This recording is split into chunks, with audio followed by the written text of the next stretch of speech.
Salut tout le monde, j'espère que vous allez bien. C'est Antoine le jardinier au Loubatas. Aujourd'hui, j'ai envie de vous parler d'une nouveauté au potager, j'ai nommé la serre. Avec les bénévoles de l'association, on a construit cette belle serre d'environ 9 mètres carrés et c'est super pratique. De 1, ça permet d'augmenter la chaleur et l'humidité dans un espace, ce qui favorise la croissance des végétaux et la germination des graines. C'est comme recréer un petit climat tropical. De 2, ça protège les semis et les plantes contre les intempéries, de grandes averses, trop de vent ou même de la neige, et ça permet de mieux contrôler leur environnement. Et de 3, ça permet d'allonger le temps de culture, des semis plus tôt en saison et récoltés plus tard. Allez venez, je vous montre l'intérieur et comment on l'a aménagé.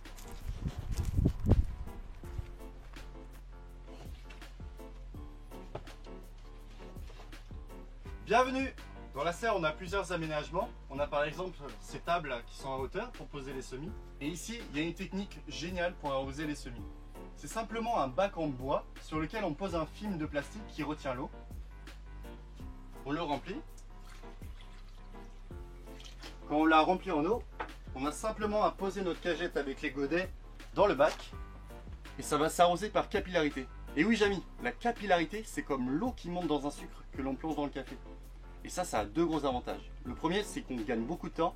On n'a pas arrosé avec un arrosoir par-dessus. Et le second gros avantage, c'est que les escargots et les limaces ne vont pas manger les petites pentes. Pour ça, il faut les surélever au-dessus de l'eau avec un support.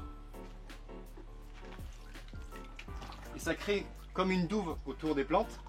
Et les gastéropodes ne savent pas nager et ça, c'est pratique. Pour la face nord, on a fait un torchis-terre paille. C'est-à-dire qu'on a pris de la terre argileuse qui était sur place et on l'a mélangée à de la paille. Et cette mixture, on l'a étalée sur le mur. Et l'avantage de la terre, c'est que ça absorbe la chaleur des rayons du soleil et ça la restitue pendant la nuit quand il fait un peu plus froid. Ça s'appelle de l'inertie thermique. Et derrière moi, on a une mosaïque qui ne retient pas forcément la chaleur, mais qui est magnifique. Bravo l'artiste! Il y a un grand bidon d'eau qui lui aussi crée de l'inertie thermique en chauffant pendant la journée. Ça augmente l'humidité dans la serre avec l'évaporation et bien sûr ça sert à arroser les semis. Sous la table de semis, on a une plateforme de compostage.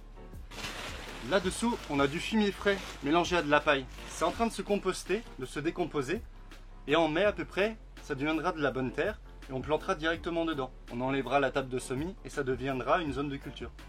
Et un autre avantage, c'est que cette technique s'appelle une couche chaude. Les bactéries, dans leur processus de décomposition, créent de la chaleur. Ça rajoute un peu de chaleur à la serre. Et pour aller plus loin, il y a une autre petite serre qui elle va retenir encore mieux l'humidité et c'est parfait pour les boutures. Pour la température, il fait 32 degrés. Dans la petite serre, il fait à peu près pareil, mais beaucoup plus humide. Et dehors, on a à peu près 13 degrés. Ce qui est très important dans une serre aussi, c'est de pouvoir aérer. Pendant la saison estivale, il va faire tellement chaud que les plantes pourraient cuire sur place.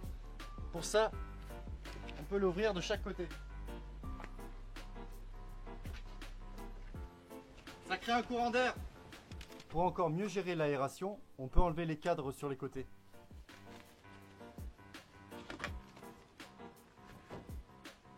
Et comme la chaleur monte, il y a une trappe sur le dessus pour que la chaleur puisse s'en aller par là. Dehors, on a une table pour pouvoir s'installer, préparer les semis, remplir les godets de terreau, etc., se mettre à l'aise.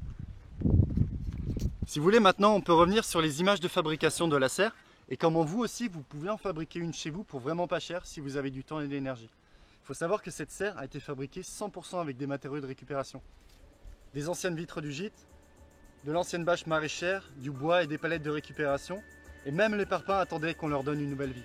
Allez, c'est parti! On a commencé par terrasser et aplanir la zone et placer des parpaings le plus de niveau possible pour qu'ils isolent le bois du sol. Ensuite, on ponce les portes vitrées et on leur applique une couche de protection contre les petites bêtes qui viendraient ronger le bois et on les badigeonne avec de l'huile de lin pour mieux résister aux intempéries. Pour mieux isoler la serre de l'extérieur, on fabrique un mur côté nord avec des matériaux naturels et des palettes. Mais comment on fait ça? On a besoin d'un peu de terre argileuse qu'on trouve sur place, de l'eau et de la fibre végétale. Nous, on a utilisé de la paille. On mélange le tout et plus il y aura de paille, mieux ce sera isolé. Puis on place notre mélange entre les palettes, on tasse, et voilà. Mais en y pensant, il y en a qui payent cher pour se faire des bains de boue, alors qu'ici c'est gratuit, et en plus d'avoir une belle peau, bah, on aura tous les semis au chaud. Ouais, faut en profiter, hein.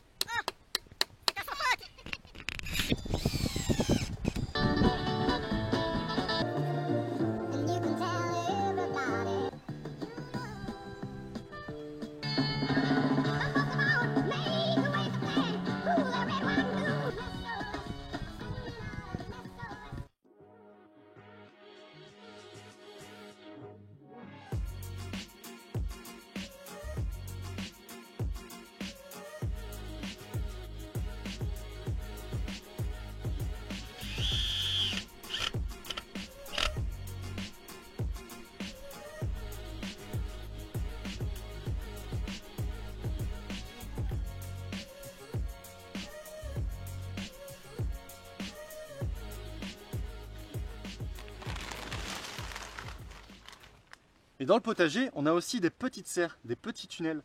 Ça a été fabriqué avec des matériaux de récupération également. Ces arceaux-là, ça peut être des cerceaux de hula hoop ou alors des tuyaux d'arrosage. Et la bâche, on l'a récupérée dans un magasin de literie. C'est l'emballage de matelas. Donc plutôt que ce soit un déchet, on le réutilise ici, c'est très pratique. On peut voir qu'il fait à peu près 17 degrés dedans, alors que dehors, il fait 2 fois moins.